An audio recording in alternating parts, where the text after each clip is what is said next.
आइए आज एक अशरिया 3 मश्की सेट दर्ज झैल नातिक आदत को अशरी सूरत में लिखिए।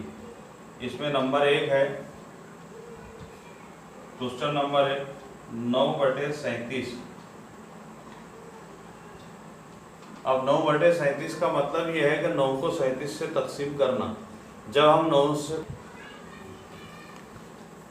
9 को 37 से तकसीम करना यानी 0.243 इस तरह से जवाब आएगा इसका। क्योंकि हमने जब छोटी रकम को बड़ी रकम से तकसीम किया जाता है या छोटे अदद को बड़े अदद से तकसीम किया जाता है तो उसका जवाब जो है तकसीम करने पर 0 यानी अशरी सूरत में आता है।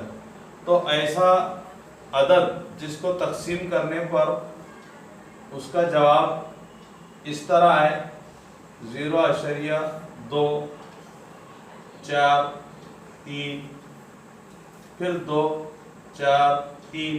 तो हम जब तक के इसको हल करते जाएंगे ये ख़त्म नहीं होगा, फिर 2 4 3 2 4 3 जवाब आता रहेगा। किसी अदद को हम जब छोटे अदद को तकसीम करते हैं तो उसके अंदर 0 या 1.3333335 ऐसा आ जाता।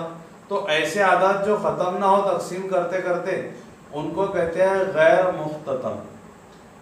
अब गैर मुख्ततम यानी जो ख़त्म ना हो, ऐसी अशरी कसर जो ख़त्म ना हो, गैर मुख्ततम यानी ख़त्म नहीं होने वाली। अब ख़त्म नहीं होने वाली इसके अंदर दूसरा सवाल है 18/42 यानी 18 को 42 से तकसीम करना।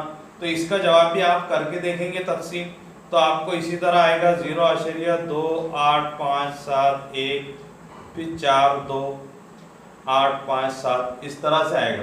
तो ऐसे अदद जिसकी तकसीम करने पर जवाब में आदाद एक जैसी लाइन से आ जाते हैं, एक ही किस्म के आ जाते हैं और वो कभी ख़त्म नहीं होती, तो ऐसी अशरी कसर को गैर मुख्ततम कहते हैं। लेकिन अगर हम यहाँ पर देखें कि 25 को 5 से अगर तकसीम किया जाए तो यहाँ पर क्या होगा, हम 5 का पहाड़ा पढ़ेंगे 5 पंजे 25 और यहाँ पर बाकी में सिफर आ जाएगा।